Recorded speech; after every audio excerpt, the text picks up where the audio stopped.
First one is on innuendo, which we may or may not keep. And just be forewarned, I have been on point this morning. First, I was having some sort of issue with something. Forgot what it was. Then I had somehow pressed mute on the up thing here. I didn't know why I wasn't doing sound. So this is going to be the best of the best. A real kick in the head. That's what I was going to say. All right.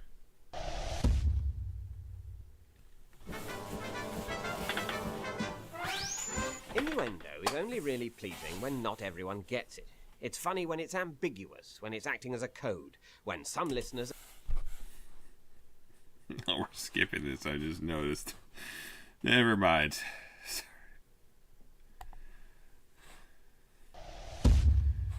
Alright. Sorry about that.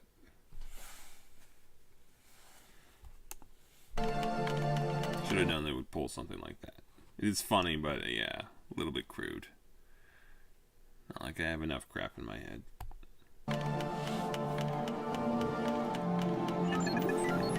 Today I wish to speak to you about the word lol. That's lol with Sorry, never mind. one L, not two. Well, actually, it does have two. So lol with two L's, not three. Oh, no, now I've said lol too many times, and it's gone weird on me. Lol, lol, lol, lol. Snap. That's wrong. So, where the bloody... Somehow, oh, there we go. Closed caption. There we go. I'm out of it, David. Today I wish to speak to you about the modern habit of indicating approval of a joke by writing the word lol, short for laugh out loud. Here's a fun little... Mostly, I don't think I do them for emotional stuff or whatever, but like if it's like by the way or something like that, I might use that. game.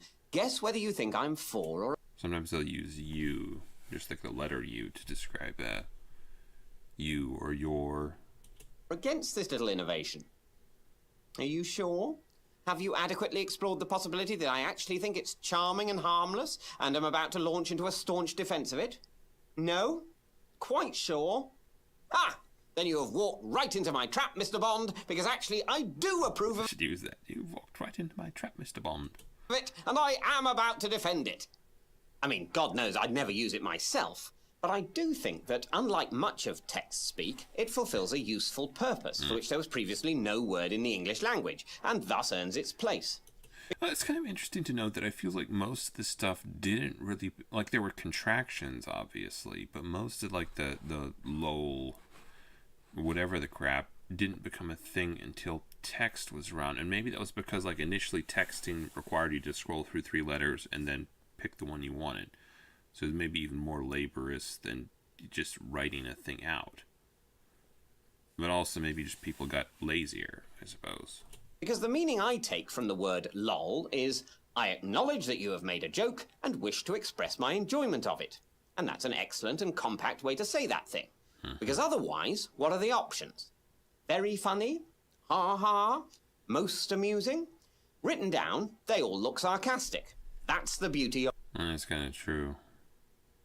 It's one of those things where like it's always hard to judge a person's tone by a text, generally speaking. Like, well, maybe it's just a thing we overthink, perhaps. Maybe that's part of the reason. lol. Unique amongst expressions of approbation, it's never meant sarcastically. So what non-lollers tend to do... I don't know if I agree with that necessarily. Probably generally speaking it might be the case, but I feel like it could very well be meant. Yeah, I don't know. Instead, to illustrate that they've noticed your joke, especially on the internet, is to make the same joke again using slightly different words. That's to say, if the joke, I say joke, but it's normally just a vaguely light-hearted remark which really can't bear the weight it's about to have placed upon it. If the joke you've just read ends, say, or a monkey butler, the temptation is to signal your joke getting status by replying, yes, or a pig butler. Well, this is all very well, but it's just a waste of joke energy. The first guy did the inappropriate butler thing with monkey. Maybe he considered pig and rejected it. But even if not, the pig Because it sounds racist. is not bringing anything new to the table. which is probably why he makes such a bad Not sure how, but it sounds racist. butler.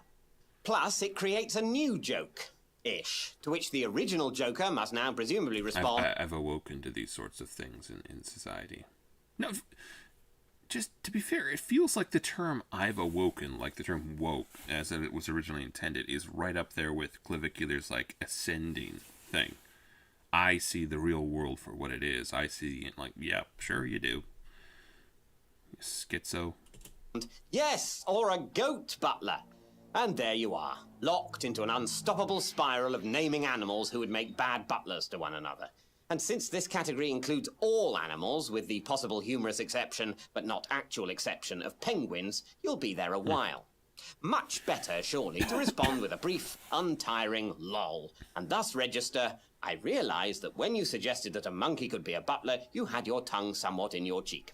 Or IRTWISTAMCBABYHYTSIYC. But I accept that may be too specific to fall into general use.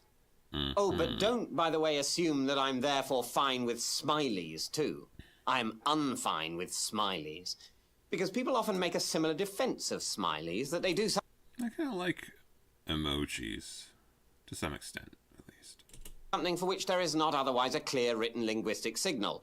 They express the sentiment, don't take what I've just said seriously, it was only a joke. But I say, It's more the laughing emoji that I would probably use. if you feel the need to make that clear, go back and rewrite the joke. It wasn't a good enough joke. Try harder to write unambiguously. Besides, if we allow... Well, I don't know if I agree with that. It feels like it might be an oversimplification. Now, Smileys to do that job, it leaves the field wide open for people to willfully misuse them. And then where are we? I would ask you to be bridesmaid, but of course you're far too fat, smiley face. That's where we are. Mm-hmm.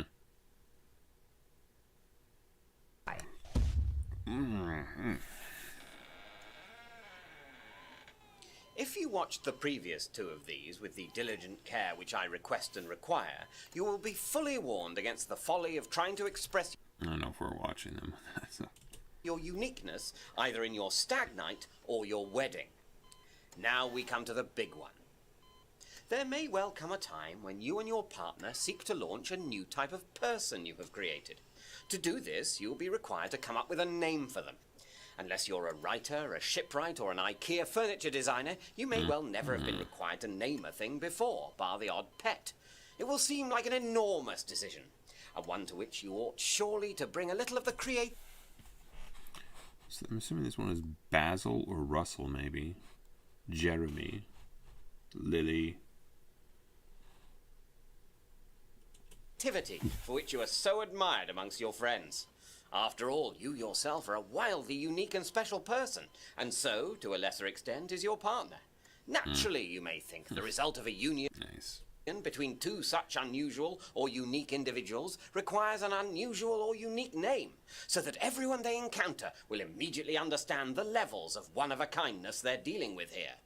Time to ditch the solid... It does almost feel like people think their ability to choose a name for the child is somewhat reflective of their own originality. Like, I feel like that could very well be a thing.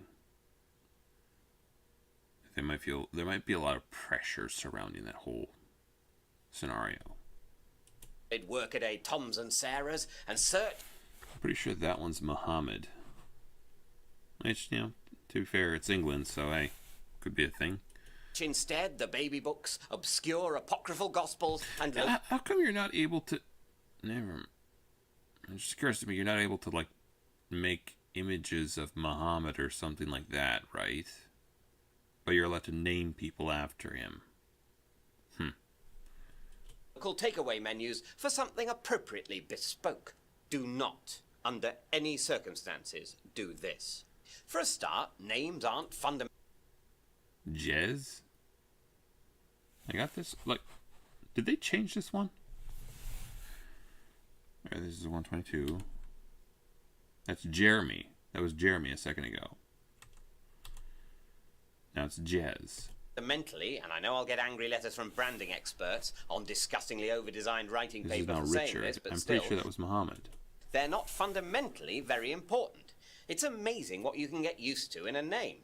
For instance, I've personally never been that crazy about the name of the Channel 4 sitcom Peep Show. I mean, it's fine, but I believe he plays on Peep Show, for what it's worth. a peep show sounds a bit sexy.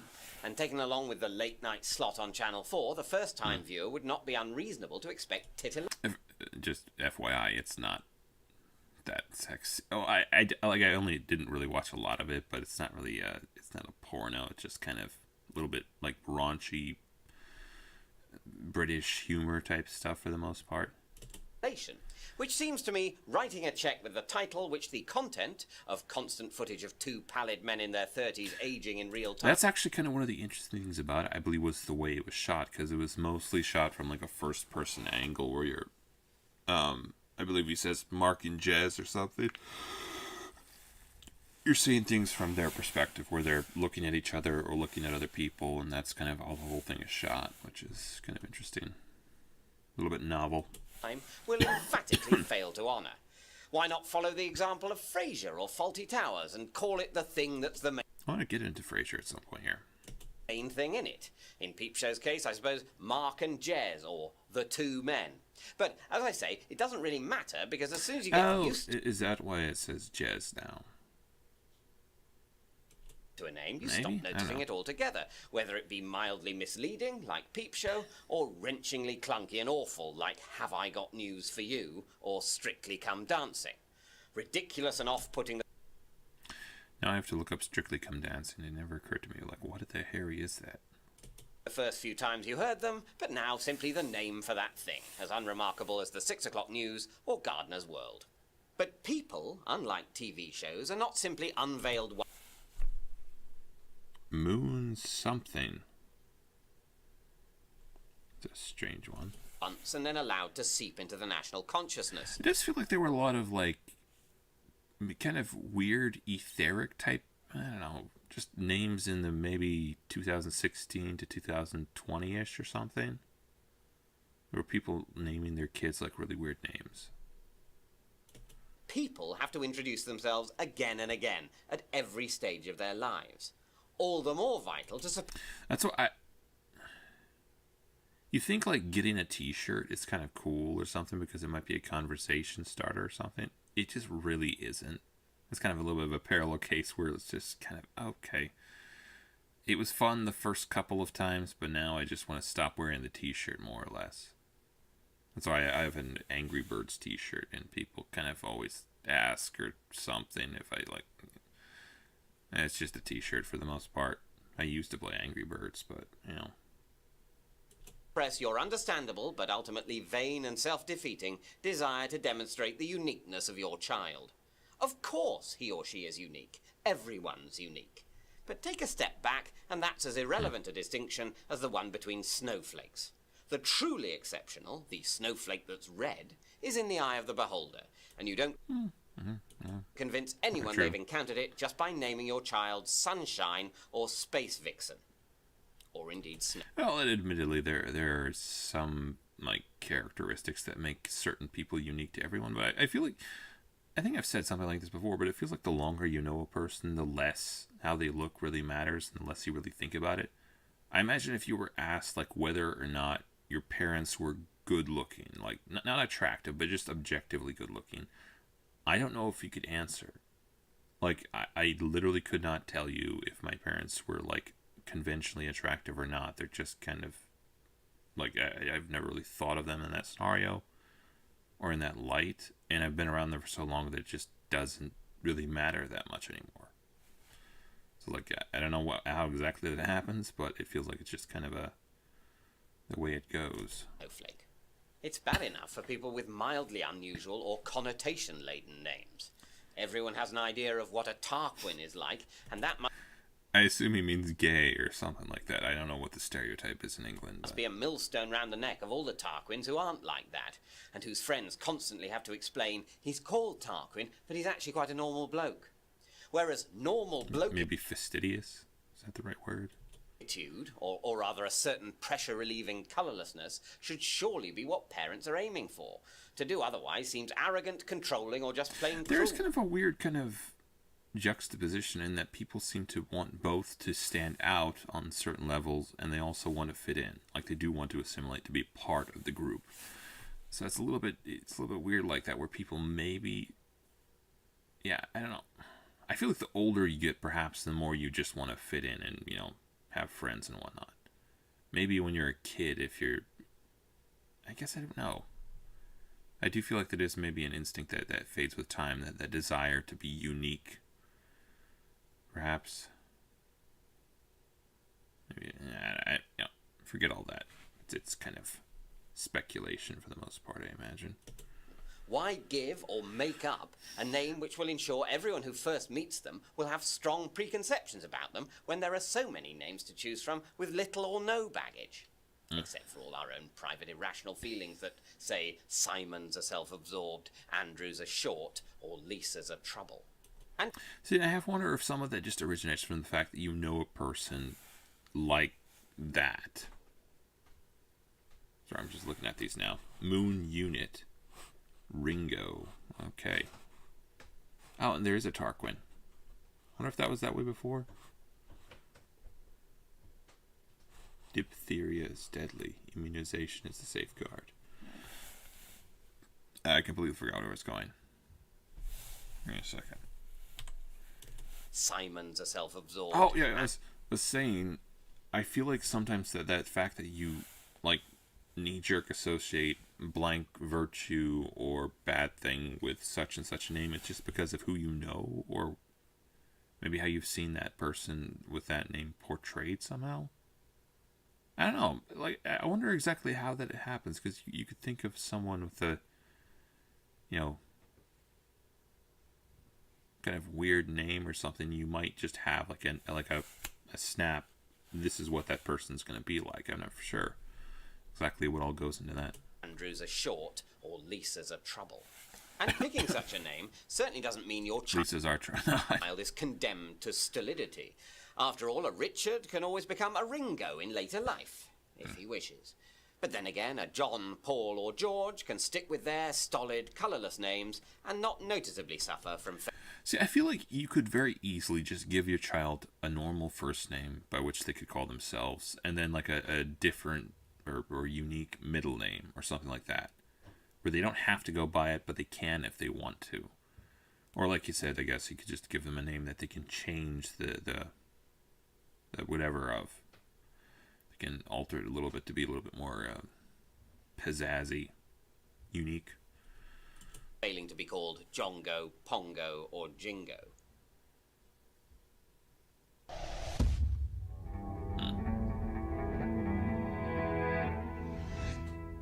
Have you noticed it's no longer good enough to try No. He has a beard now. and live in such a way that pleases you and doesn't outrage others? No? Yeah. Again, this is like 7 years ago. As if this was too easy a goal and we needed a refinement on the human condition to make a sufficient challenge of it, we are now supposed to live in the moment. It's not enough to work towards being happy later. You have to be happy now. Right now. No, now. Not then, not soon. Now. Well, and admittedly, I feel like some of this, the thing I was thinking about, that people just don't let people live their own lives, is because sometimes people literally put their lives on display for everyone else to see. So it's kind of like, oh, okay, you did that. Well, it's kind of your fault that they're judging you for it. So, live and learn, I guess. Well, that's unfair of me. I realise most of the living in the momenteers are not saying that's the only way of being happy that counts. Although, asterisk, some of them definitely are saying exactly that. They're recommending this as a way to become happy. Are they mad? Apart from the obvious paradox that any time I'm checking to see if I'm living in the moment or not, I cease to live in the moment, or rather the moment I'm living in becomes a moment of checking, the range of pleasure... I think that's kind of the glitch. They're saying don't overthink things. I feel like this guy's a little bit neurotic, and I think he admits that. He wouldn't even necessarily disagree. Available to people living in the moment is both small and, well, bestial. Unless you're in the middle of something delicious, intoxicating, carnal, or... I feel like there is something to be said, like, don't get too far into your head. Don't overshoot your ability to predict the future or anything like that. And don't live in a world completely of your own, like a nightmare of your own making somehow. But also, he goes into it. whatever the posh word for sneezing is, you're stuck. And out of those, the only one that requires no un-in-the-moment... Well, I was going to say, too, though, that like there's a point to be made that I feel like you could probably even study this scientifically, that the anticipation of a thing has a huge effect on how you perceive it. Like, that's, I think, like, the event itself is like a tiny slice of the overall enjoyment you derive from that thing. It's a very small part of it, actually. Like, most of it's preparing for it and then remembering it after it happens. Planning or forethought whatsoever is sneezing. And nice though a good sneeze is, after 3 they get annoying. And what's more, I don't think it's as easy as all that to tell whether or not you're enjoying a moment in that moment. I remember watching the film Mulholland Drive and believing that I was enjoying myself as I anticipated. You're sorry, complete tangent.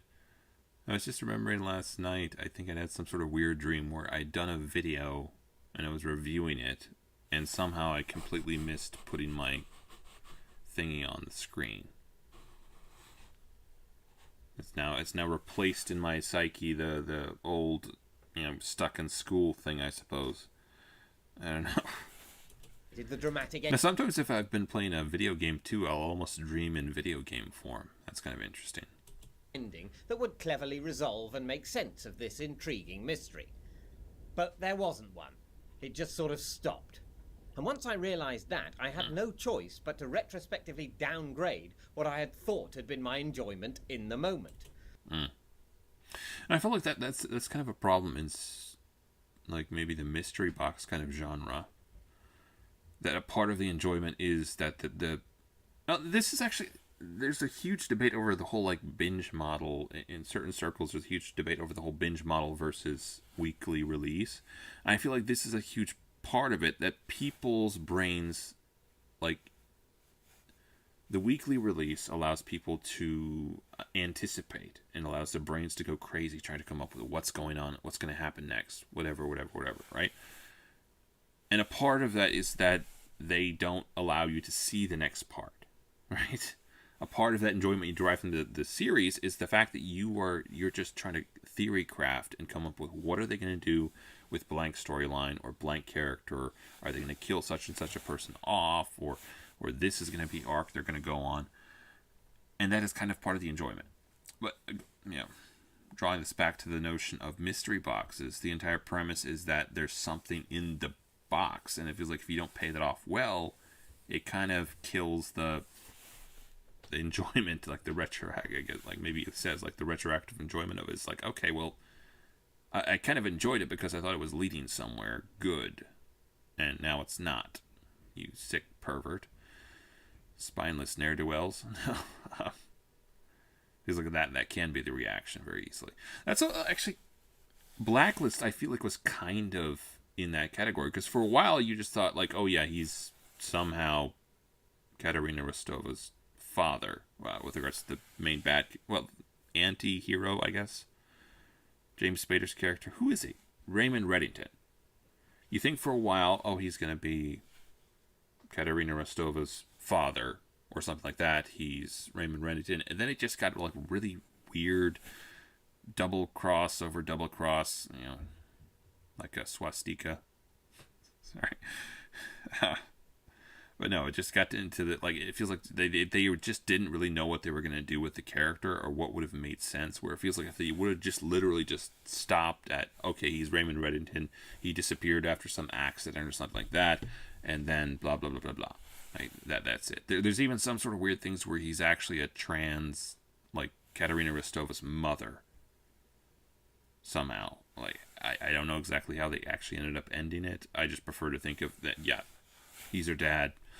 Long lost dad, sent her away because it was dangerous or something like that. Anyways, that was a lovely little rabbit trail. Bunny hole. No, it's bunny trail.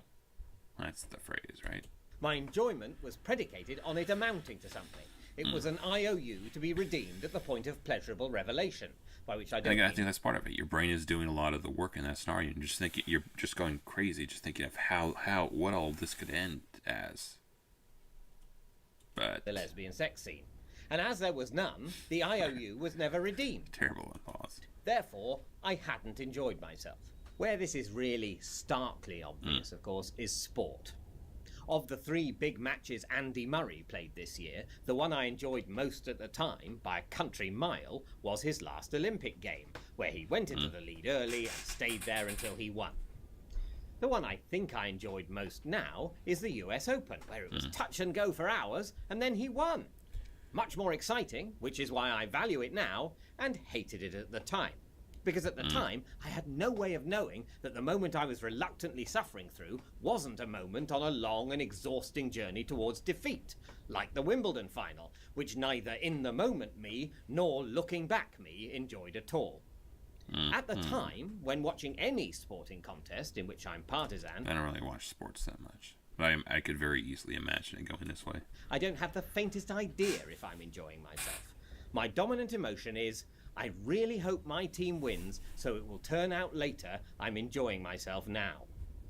That's the So you have something fun to remember, yes. problem with living in the moment. We're too intelligent a species to be able to avoid living in some sort of narrative, and that involves not knowing how we feel in the moment until we have context for it. Too short-term a focus, and we've nothing to enjoy but sneezing. Too long-term... I kind of like to, maybe I've mentioned this before, but I kind of like to look at it as like a bottleneck, where you have like the past here, future here, and then you have the present. A context, and it's all a plan to enjoy something we never get to, and anyway, we'll all be dead within 100 years. I don't even know if that's correct. I just like imagining it that way. We have no choice And to be fair, I kind of think of time as a construct anyways, so... to find some sort of medium term over which to give a shit, or nothing is anything. Yeah, somehow I literally thought this was the other way around. But this is I think, the bed of a truck, and then this is the front. And once you've granted that, then all the delayed gratification, a shit, or nothing is anything. And once you've granted that, then Okay, sorry. all be dead within 100 years. Mm-hmm. We have no choice but to find some sort of medium term over which to give a shit, or nothing is anything. And once you've granted that, then all the delayed gratifications are variations on a theme, and the theme is chores now for jam tomorrow. Whether it's I want to build a cathedral, or I fancy a sandwich, you're stuck in the middle with me. I don't necessarily disagree with what he's saying, but I feel like, again, the point of the whole live in the moment is just don't get too far into your head. Like, don't. Yeah. That's my theory.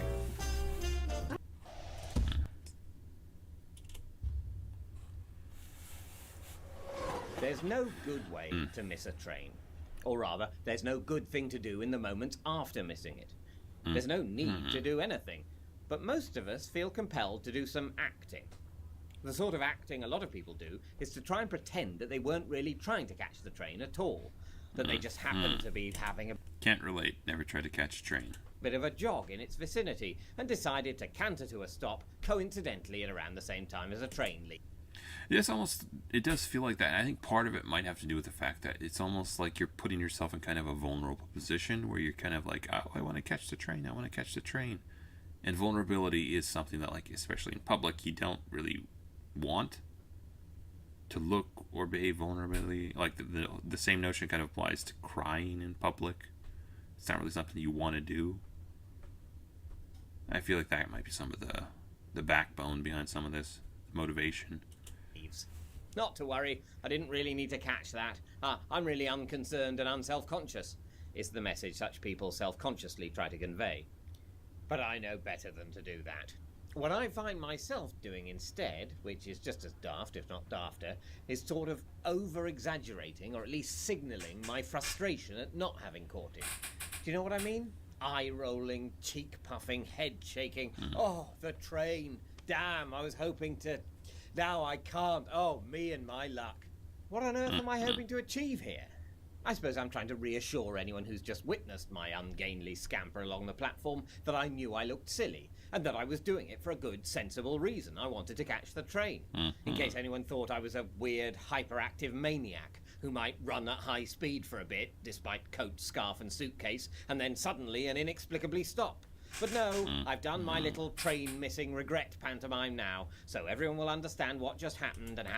I feel like that could be a part of it too. You need somehow. I think it's a natural thing to want people to understand what you're doing. Like he goes into this actually. Like I think most people, you'd be surprised how little people think about you. Like unless you're actually involved with them, most of the time you think about them for all of 5 minutes and then you go on with your day. How explicable and normal it all was, and feel reassured that I'm not. Well, maybe this is one that hasn't aged so well because like now, if you do something ridiculous these days, someone might put it online forever. To publicly self-harm. Few. Nor is this the only time I do things like this. Every so often, I leave my house and start walking down the street before I realize I've forgotten my phone. Now, if I for some reason was certain that I was completely unobserved, I think what I would do at the moment of realization is this. Stop, blink with irritation, turn round and walk back to my house. But because I do not know I'm unobserved, instead I feel compelled to stop, tut, exhale theatrically, perhaps even... Don't know if I tut a lot. I should. Pat my pockets. Pat my pockets. I wonder what the entire point is. Is that supposed to be some sort of judging thing? That's why I feel like you would tut at people when they've done something shameful or whatever. Pockets in which I don't even carry my phone. Just in case some theoretical but minute observer watches me turn back and retrace my steps and thinks, oh dear, that poor man is demented, walking weirdly up and down like a caged tiger. But firstly, why do I care what they think? And secondly, no one thinks like that anyway. If I saw someone turn 180 degrees in the street, so ingrained is the human habit of looking for patterns and telling stories, I would say to myself, oh, he's probably forgotten something, if I noticed at all. And yet we all, dear God, I hope it's all of us, put time and effort into these little dumb shows designed to tell people who aren't looking and wouldn't care if they did. That is kind of the weirdest thing, that people, especially when they're around other people, seem utterly like. I'm not placing myself outside of this. I've said this before. I feel like I only have like two modes. One is that I don't care at all what other people think, like a dance like no one's watching kind of, and the other involves like a complete full-on histrionic thing, and that's, at least that's how I perceive it on my own terms. Like it's like you were utterly aware of the fact that you were being observed, and everything is done with that fact in mind. Somehow it's completely impossible to act naturally in that type of headspace. Somehow hate it. At least in the moment it feels fine, I guess, because of where you are in your head, but man, it is embarrassing after the fact. Things they already know. I even do it when the thing I'm doing doesn't need explanation. If I'm having a cup of tea alone in a cafe, I don't just get up and go, lest I outrage the fictional observer with my abruptness. This one I don't know if I've ever done, actually. Instead, I ostentatiously finish the tea, look around, maybe even check Maybe I do. my watch. Well, it's about time to go, I desperately and silently scream to a universe that could not conceivably care less.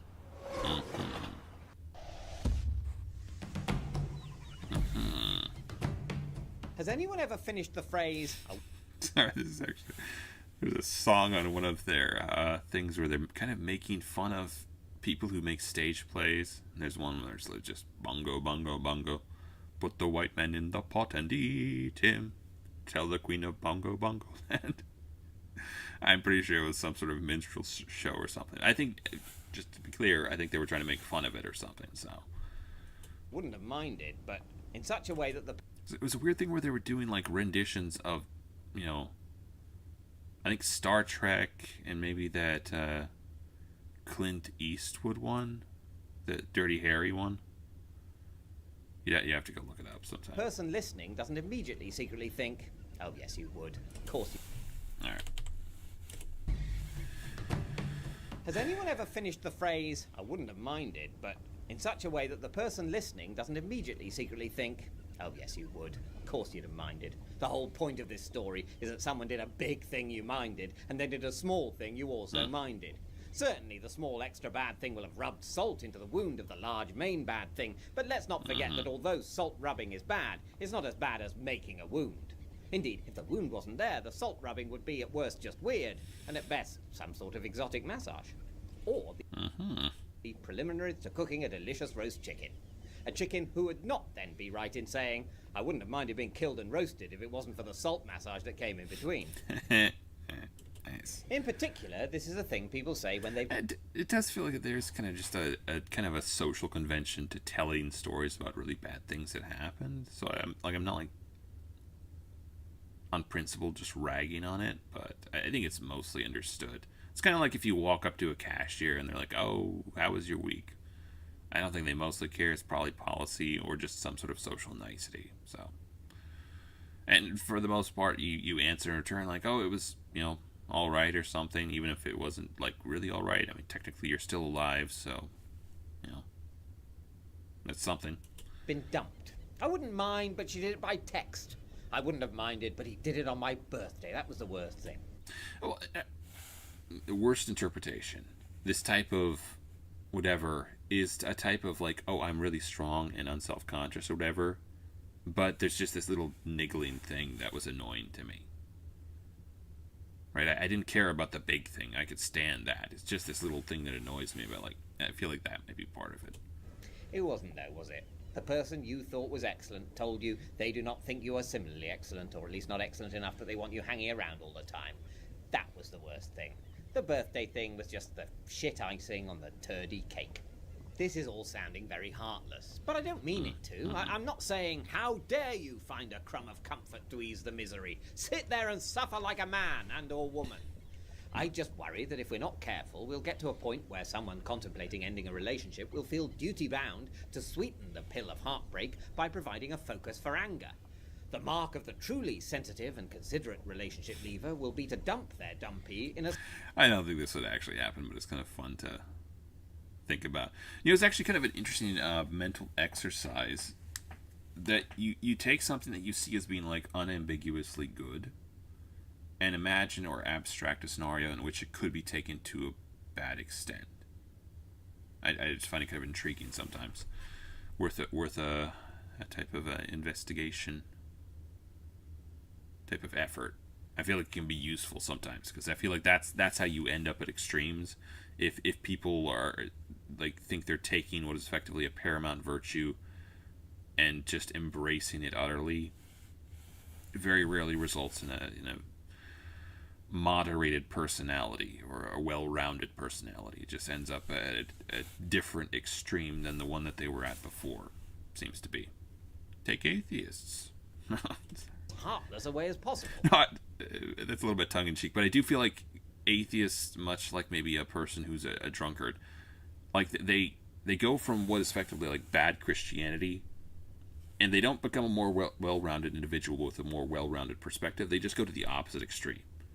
Like, so if you start with Christians who were completely dogmatic, don't question anything, trust, faith, and if you have to sweep some stuff under the rug, that's all well and good.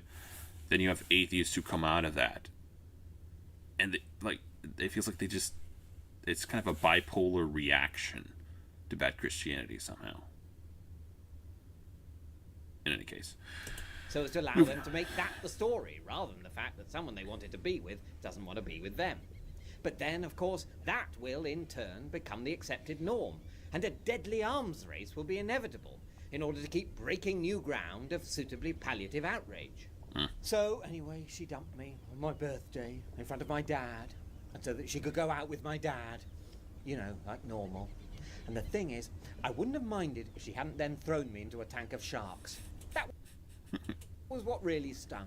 In many ways, escaping from the sharks was the worst part of it. Obviously, being thrown into a tank of sharks probably would be the worst part of it, assuming they were sharks that attack rather than small, tame sharks that ignore you. But that might lead to this reasoning. Actually, you know what? I'm glad she threw me to the sharks. It gave me a better perspective on the whole thing. She made this whole thing a lot easier. How nice of her. I love her. This is hell. And in that world, the truly heartless / considerate / I think I've lost count thing would be to dump someone in the most gentle and caring way possible. I wouldn't have minded, but she was so kind, She didn't give me a single straw of outrage to cling to. I was left facing the unassailable fact that someone extremely attractive and loving who I want to be with doesn't feel the same about. And it's kind of it's one of those things where, especially when you can't have someone, I imagine there would be some sort of a certain tact to allowing them to hate you on some level. If that makes sense. It's kind of a weird reverse psychology, and I don't know if it would ever actually be a thing, but you know. Me. That's what really. Like Leto the God Emperor. I never actually read the Dune books. I think I listened to part of the second one, maybe. It just like I read the synopsis though a lot of that stuff, and that's this whole weird kind of thing where there's this emperor who effectively, for the good of the people writ large, decides that he has to become like the worst ruler ever. I think like a tyrant of the highest order, pretty much. In order to facilitate the dispersion of humanity, he has to like kind of force this terrible tyrannical regime upon them. It's a little bit strange though. He turns into a worm. It's yeah, bizarre. Dung.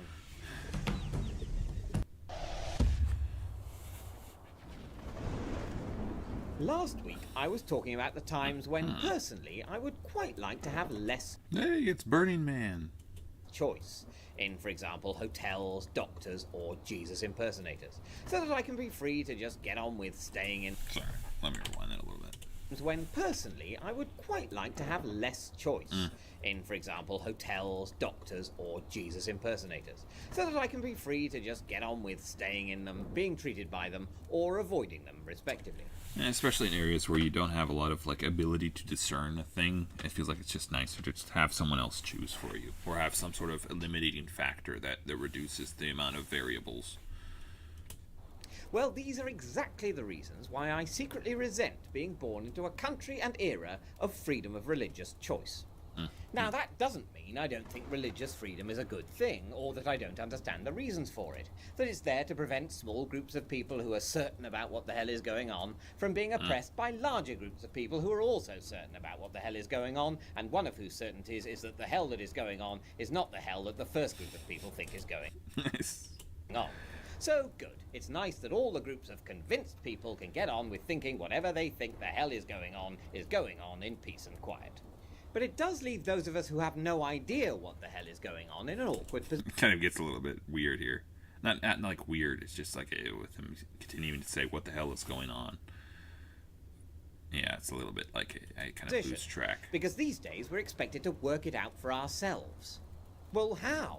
Millions of very intelligent people have spent their entire lives. Well, it's kind of the entire like premise that you're like, as an adult, you have a lot more choice than you have as a child. So it's one of those things where you kind of have to develop another way of deriving correct solutions more and more so as you get older, because you have more freedom to do things, and therefore you have to eliminate all of the options open to you and derive some sort of way to focus on the things that are either advantageous or, not disadvantageous in any case. And then choose from those options. It's unfortunate, but true. You just have to learn how to think, I guess. Trying to work out what the hell is going on, and whilst a few have resolved it more or less to their own satisfaction, not one has come up with a theory so compelling that everyone else has had to drop their rosary beads, prayer shawls, or, I don't know, That's kind of a weird thing, because on some level, I think, like, really fundamentally, beliefs are just kind of the result of observation, or the combination of observations, I think, more or less. But I feel like on some level, it is a matter of choice, or willing to pursue or act in faith to some extent. I feel like it's not, like, on the really fundamental level, I think it's just a result of observations. But I think to some extent, like, there are some beliefs that are just a result of people choosing to believe them or choosing to act as though they're true, and then they're, hopefully their faith is borne out in reality, and they grow more trusting of that belief, I guess. So I think on some level you can't make beliefs as well. It's a little bit bizarre in that regard. And agree that, yeah, good work, Steve, that seems like it's basically it. In fact, whatever the hell you may think is going on, and whatever the hell actually is going on, surely we all have to admit that the lack of a majority consensus means that most people in history who think or thought they knew what the hell was going on were, by definition, wrong. So what... Yeah. Maybe it just wasn't solved to everyone's... I guess I don't know. You might have a point there a little bit. Generally speaking, I tend to think that if there is some discussion upon it, the fact that it might either mean that there's just no way to, unfalsifiably say this is what's happening. It's just, at that point, it's just kind of a deference to the best explanation that each person can derive to some extent. It's just okay, this is what I think is the best interpretation of available data, and therefore that's what I'm going with. Yeah, I don't know. What chance have I got? I'm an actor, writer, and opinion haver. But the opinions I have are about what you ought to say at the end of telephone conversations, not about the root and purpose of the human condition. No, don't worry. There are thousands of people out there who want you to just listen to them. And what Millions, perhaps. Envy is the luxury most of my ancestors presumably had of there being a generally accepted answer in their community which everyone was expected to follow, but no one was expected to work out. If they fancied having a crack at working it out, of course, they could become a priest, rabbi, or druid. But if, like me, they felt underqualified and daunted, it was or imam, Islamophobe. perfectly acceptable to say, well, I'm a fire worshipper, obviously. I was born a fire worshipper, my family are fire worshippers, so like everyone else, I go along to the fire every Wednesday, worship it for a couple of hours, stick a fiver in the collection plate to go towards anthracite, and then the rest of the time get on. Some sort of flammable concoction, right? Anthracite. On with writing comedy sketches and expressing my annoyance at falling standards in Downton Abbey. In those days, you didn't expect, ask for, or try to find proof for what the hell was going on, any more than I now need or look for proof of how a cathode ray tube works. I'm equally ignorant about both. I can no more work out how he came to be and what we should do about it now we're here than I could, left to my own devices, work out how to broadcast a coloured moving picture into a box. But in the past, I was allowed to say of both these things, it's all right, don't understand it myself, but clever chappies have looked into it, electricians and bishops and so on, and they assure me that's how it's done. I feel like these days especially, I'm not saying you should just be a sheeple of sorts, but it does feel like if there are people who you trust with good reason, then it's not out of the question that you would trust their opinions or expertise on issues that you don't have the time or expertise to look into yourself. I don't think absolute trust is generally a good thing, especially in reference to humans. Probably not applicable to God, I suppose, but with regards to humans, it feels like absolute trust is not always the best thing, because people are flawed, generally speaking. But again, like, if I'm not good at thinking about blank thing, for the most part, I trust cashiers to give me the correct change. I don't care enough or want to count out the change myself and figure out if it's exactly the right stuff. So if they make a mistake in my favor, that's it. If they make a mistake in their favor, that's it as well. I most of the time don't pay attention. Am I an indolent wretch for that? I tend to think not. But now, thanks to the cruel tyranny of not living in a cruel tyranny, I'm only able to say that about my TV and not about God. Yeah, I've mentioned that about political systems. It feels like back in the days of monarchy, you could have two peasants working in the field, and they would work in perfect harmony, right? Because neither of them had any input into the political system, neither of them had any control over what was going on in the country. So they're just like, hey, what's going on? The fact that they might have different opinions about what should be done in the country was very kind of a moot point. And with that choice that comes along with democracy, among other various and sundry freedoms we have these days, is the fact that your neighbor now can become your enemy to some extent, an opposing force. It's unfortunate on some level, but I guess much like him, I don't know if I would want to go back. I'm going to end it here and just grab a couple more that I want to look at, and then we'll do a fourth episode. Anyways, thanks for watching. Bye.